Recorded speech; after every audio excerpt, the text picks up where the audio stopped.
So ito ngayon, millennial, itong page na to sa Facebook, alam natin to, dilawang page to. Yan dilawang page na yan, mga bossing. Ayan, ipinagtatanggol niya si Risa. At sinasabi niya, taob ang mga salot. Sino daw yung mga salot? Ayan daw yung mga salot, si Harry Roque, si Pastor Apollo Kibuloy, si Alice Guo, at saka yan si Cassandra Ong. Yan, sinasabi nila, ang propaganda nilang bago, yan ang propaganda nila. Si Risa Ontiveros daw ay nakakulong daw itong mga to dahil sa kanya. At sinasabi nila dito na kasi di ba mainit na mainit yung issue. So every time, ito si Risa Ontiveros for some time, nanahimik. Nanahimik siya for some time dahil binisto siya ni Katunying. Si Katunying binisto siya. Nabisto rin na sinungaling siya. So ngayon, si Katunying sinabi na may insertion. Gulat daw siya kasi umabot sa 1.03 billion yung insertion ni Risa Ontiveros. Siyempre, linis-linisan si Risa Ontiveros, di ba? Siyempre, si Risa Ontiveros, medyo may image siya na gusto niyang palitan si Birhen Maria sa kabaitan. Si Mother Teresa nga, ang balita ko, tatanggalan na ng corona, siya na ipapalit So ngayon, ito si Risa, nag-deny siya. Sabi niya, wala akong insertion, bla bla bla. Anak ng tokwa. Nag-deny siya na wala siyang insertion. Ngayon, pinakita ni Katunying yung mga insertion siya, anak ng tinapay. Ang advokasya nitong aling ito, alam mo kung ano? Women and children, human rights. Yun ang kanyang advokasya. Pero magtataka ka, yung mga insertions niya, putang ina, flood control project, tsaka mga tulay. Saan ka naman? Anong ginawa ni Gaga? Noong binisto siya ni Katunying. Sabi ni Katunying, wag mong sasabihing fake news ako. Kasi ito may ebidensya ako. Sagutin mo ngayon yung ebidensya ko. Meron kang insertion. Sinabi ko ba na masama yung insertion? Hindi. Kasi nangyayari yan. Sinabi din ng mga senador na kapag kasi Risa Ontiveros, ang tawag, amendment. Pero kapag kaibang senador, insertion. So eto na ngayon. Anong sagot ni Risa Ontiveros? Hanggang ngayon wala. Nagpunta sa Amerika, kung saan-saan nagpunta. Hanggang ngayon, hindi niya pa sinasagot yun. Tapos ngayon, pinalalabas nila, ang twist nila, ito daw si Risa Ontiveros ang nagpakulong sa mga tao na to. Ayan yung mga nasa background. Nagpakulong sa mga tao. Ang tanong, ito bang mga tao na ito ay may ninakaw na pera ng taong bayan? Wala. Itong mga tao na ito, ilagay na lang natin kay Pastor Apollo Kibuloy. Si Pastor Apollo Kibuloy, kalaban ng mga komunista. Alam naman natin na socialist ito si Risa Ontiveros. Kaya talagang gigil na gigil siya dyan kay Pastor Apollo Kibuloy at saka kay Duterte. Dahil anti-Duterte ito, anyone within the group of PRRD, gigil na gigil talaga itong si Risa Ontiveros. So, ginagamit ni Risa Ontiveros etong mga taong ito as tropeyo niya. Yan daw ang mga nagawa niya sa kanyang karir. Sa tinagal-tagal mo na senadora, ito lang ang pinagmamayabang mong nagawa mo sa Pilipinas. Ginawa mo na nga ito, mali pa Hindi, sa totoo lang tinan mo. Hindi ba lumabas yung istoryahe na bumabaliktad yung mga testigo. Ang dami ng testigong bumaliktad at sinasabi na itong aling ito ay binabayaran sila para magsinungaling.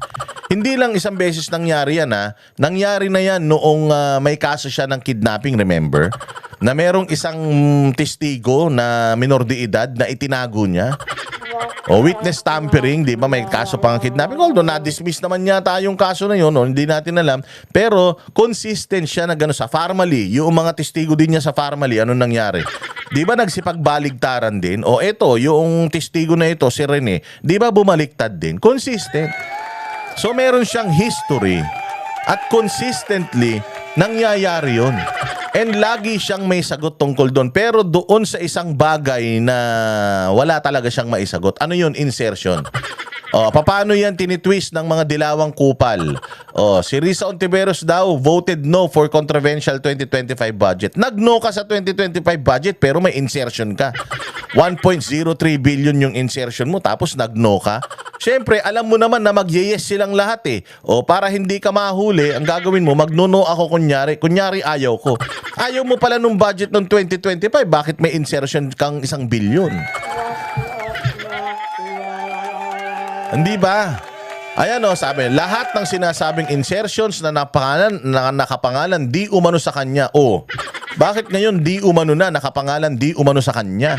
Bakit ngayon yung insertions di umano nakapangalan sa kanya? Nakapangalan talaga sa kanya, dininay niya. Tapos ipinakita yung pruweba na talagang nakapangalan sa kanya. Tapos ang scripting nyo di umano.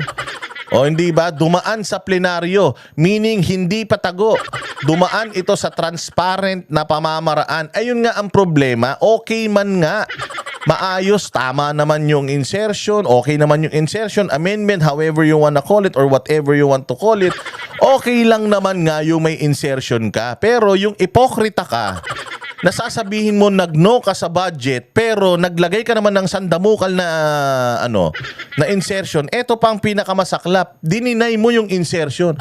Wala akong insertion. Tapos biglang lumabas yung ebidensya ni Katon Ying. Meron pala siyang insertion. Tapos tahimik na siya. Tapos ngayon, hindi na siya sumasagot sa issue na to. Yung mga ewan ko kung binabayaran nila tong mga to. Pero most likely. Itong mga itong mga vlogger na ito, pinagtatanggol siya. Sila ang nag-aabogado sa kanya at sinasabi na dumaan daw sa transparent na pamamaraan. Bakit niya dinanay? Bakit niya sinabing wala kung dumaan naman pala sa transparent na pamamaraan yan? Samantalang ang ibang senador ay non-transparent at kaduda-duda. Kapag ka siya, transparent. Kapag ka ibang senador ang naglagay ng insertion, hindi transparent.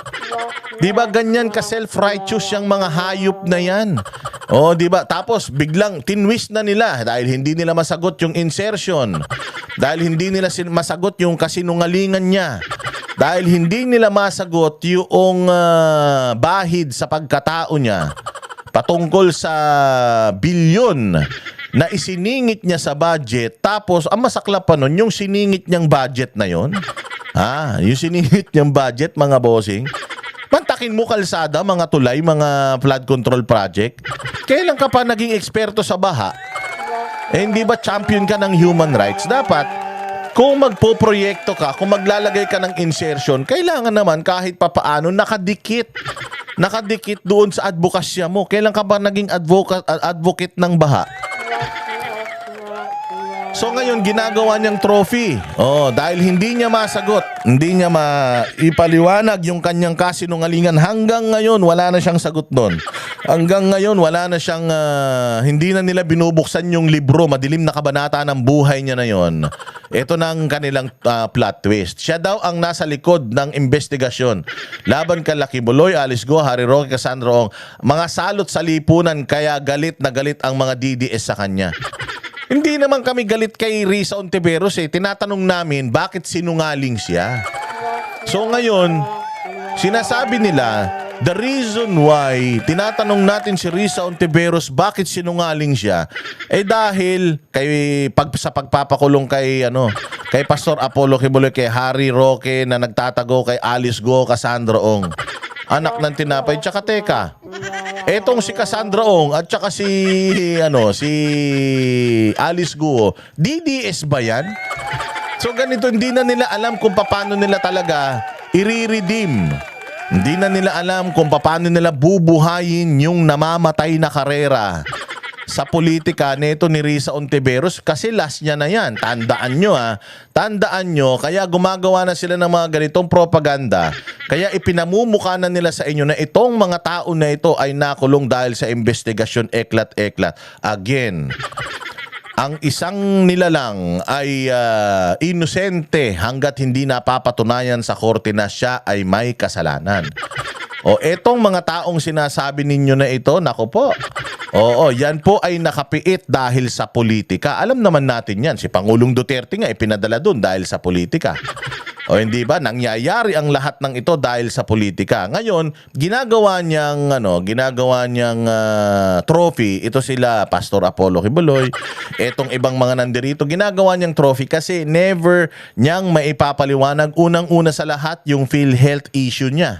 Hindi niya pa yun naipapaliwanag hanggang ngayon. Tapos itong pagsisinungaling niya, yung kaliwat kanan na pagbaliktad noong mga testigo na di umano binabayaran daw niya.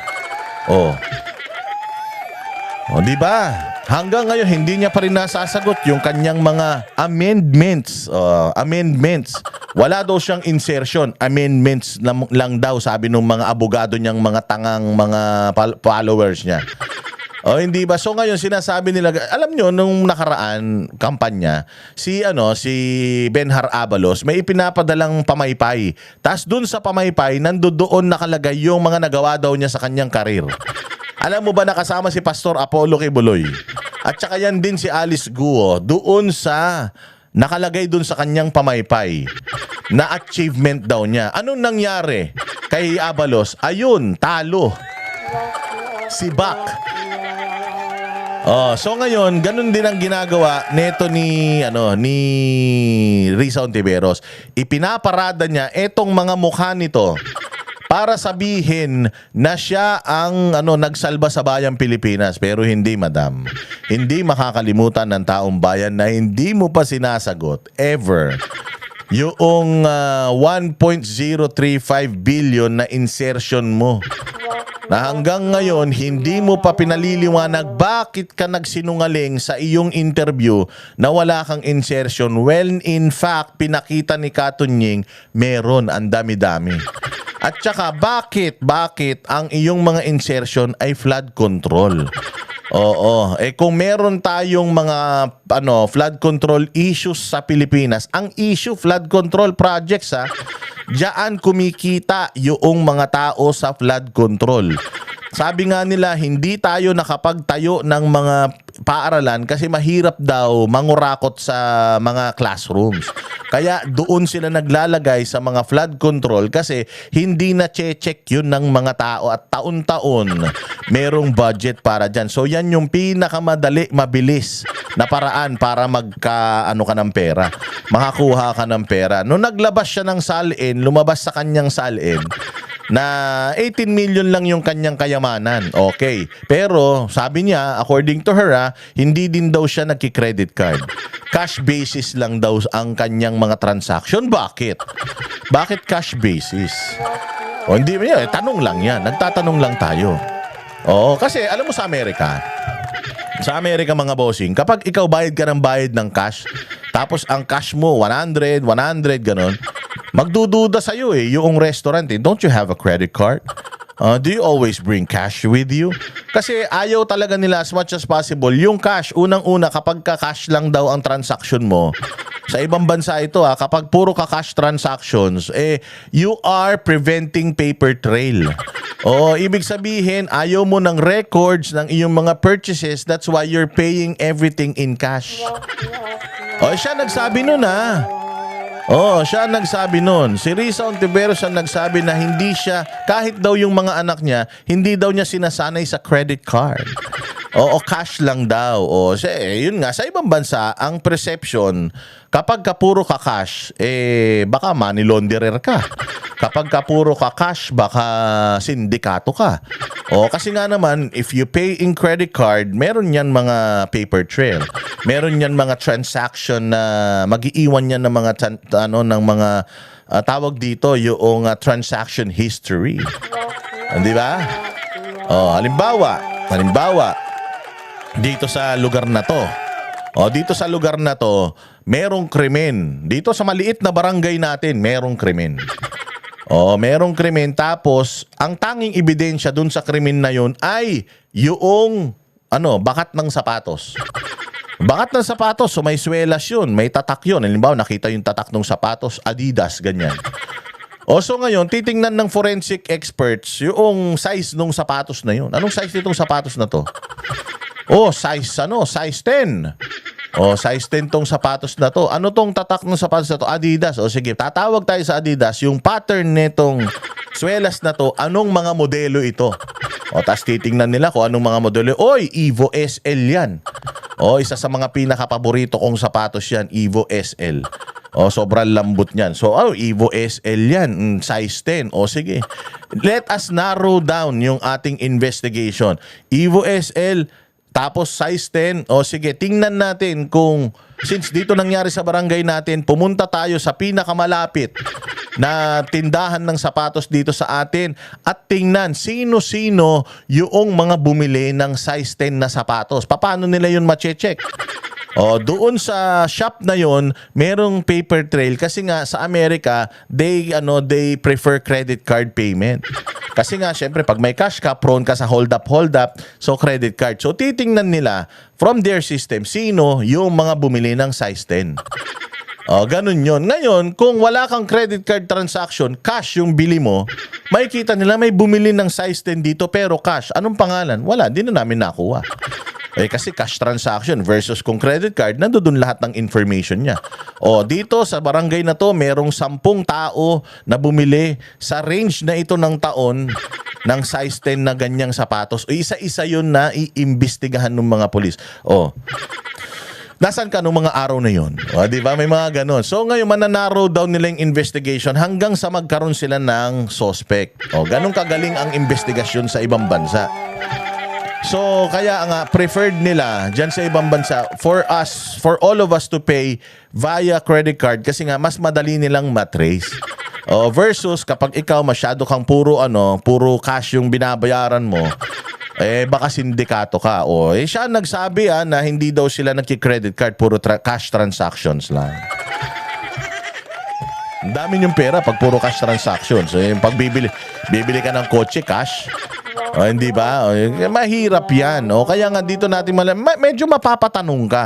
With her pronouncement na puro lang siya cash transactions, meron lang siyang 18 milyon sa kanyang bangko na inuugnay siya doon sa bilyon-bilyon na iskandalo sa PhilHealth. Tapos di umano, alam ko hindi totoo to, pero di umanong nagbabayad pa siya ng mga testigo para yung kanyang mga investigasyon ay tumungo papunta doon sa direksyon na gusto niyang puntahan. O, magtataka ka na ganun lang din yung yaman niya. Di ba? Ako lang, sa akin lang yun. So dito mo makikita talaga na medyo may pagkadelikado talaga itong tao na to. At ngayon pa lang ginagamit niya na itong mga taong ito na hindi pa man napapatunayang may kasalanan. Nakakulong dahil nilagyan nila ng mga kaso ng human trafficking na hindi naman mga human trafficker itong mga to. Nilagyan nila para ma-hold nila sa kulungan. O, para magamit nila, magawa nilang maiparada nila. O, kasi si Pastor Kibuloy nga naman kapag nakalabas na siya ng kulungan, for example, nagrant yung kanyang bail, halimbawa lang. O, paano mo pa siya paano mo pa siya ibabandera, paano mo siya ipaparada? So, itong mga to, naniniwala ako na nakakulong pa itong mga ito ngayon dahil kailangan pa nilang gamitin yung mga pangalan nitong mga ito para mapagtakpan yung kanilang mga sariling kasalanan. O, para mapagtakpan yan. O, talagang pagtatakpan yan. Tinan mo, ito ba si Risa Ontiveros, naging maingay ba ito sa kaso ng flood control ICI? Hindi. Naging maingay ba siya kay Zaldico, kay Romualdez, kay Bongbong Marcos? Hindi. O, bakit? Paano? Meron din siyang flood control project. O, di ba? Meron din siyang flood control project. Paano ba naman? So yan, kaya ako sinabi yan kasi meron nga si Sir Jack na ipinakita na mga binabayaran na mga vlogger para mag good propaganda laban sa napakapangit na gobyerno. Hindi natin alam kung yung page na yan ano rin yan. Bakit pinagtatanggol niyang bonggang-bongga yan si Risa? Ba't kayo pinagtatanggol niyo yung mga Duterte? Noon pa man namin pinagtatanggol yung mga Duterte at saka wala namang pera mga Duterte. Wala talagang pera mga Duterte. Sabi ko nga sa inyo Ako nga, nung nakaraan, pumunta pa ako ng Davao Lahat yan, nang ginagastos namin yan, pera namin yan.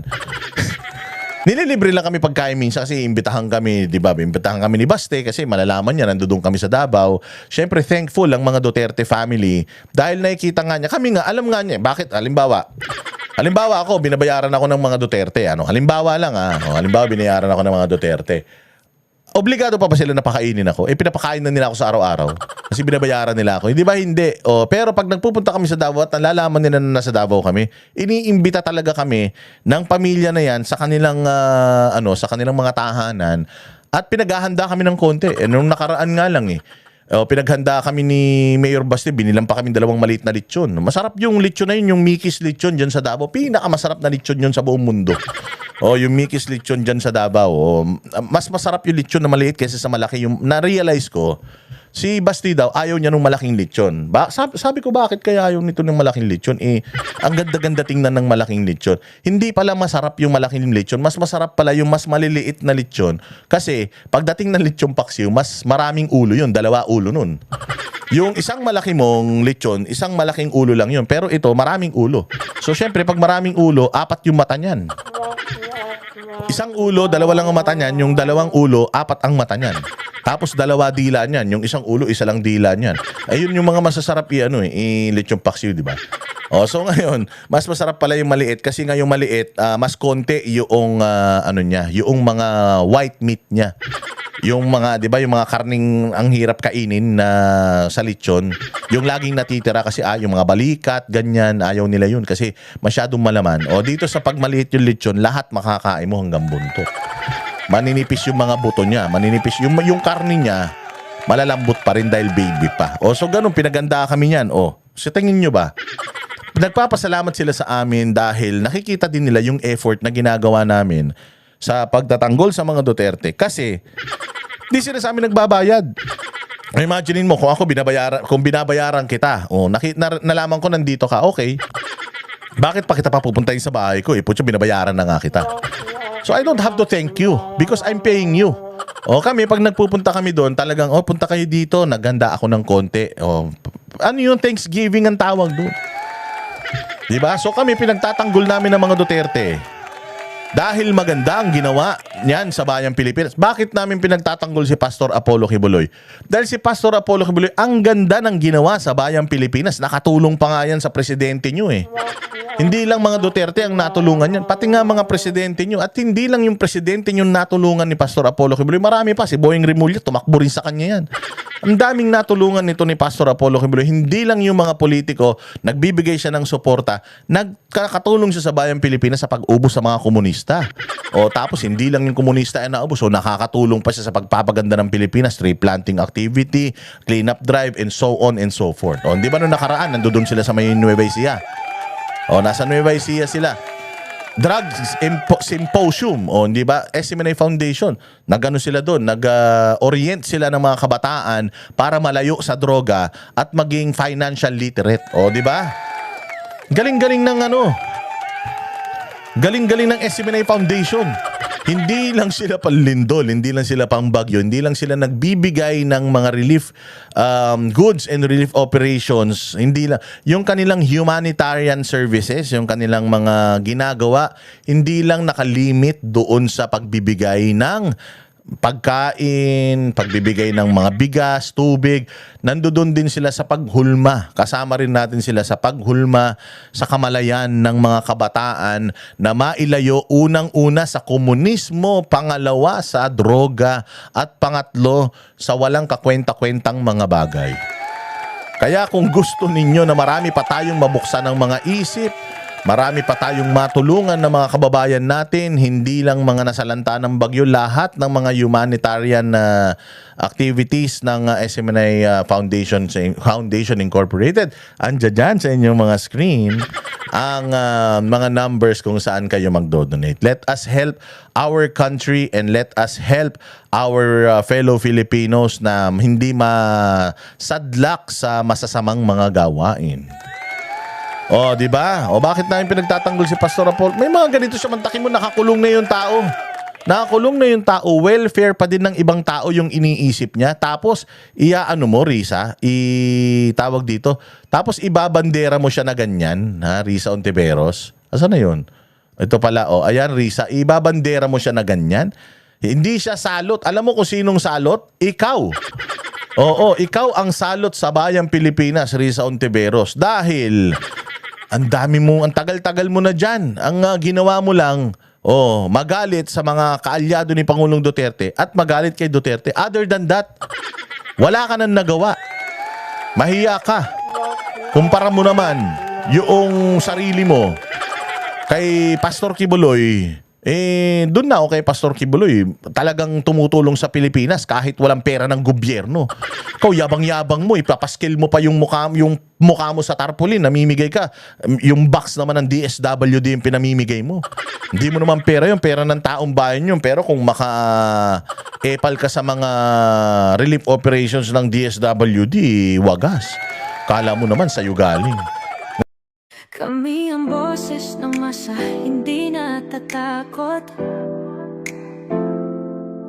Katotohanan lang, di kami nalulunod. Walang bahid ng sismis, lahat ay totoo. Kahit sino ka pa, pag mali ka babanatan ka. Walang pinipili kulay, wala kaming kinikilingan. Basta para sa bayan, kami lalaban. Pag tama palakpakan, pag mali banatan. Di matitinag, di matatakot, para sa bayan tuloy ang sigaw. Sa harap ng kamera, walang halong takot. Mga baluktot, lahat kayo'y tutumba. Ang hustisya at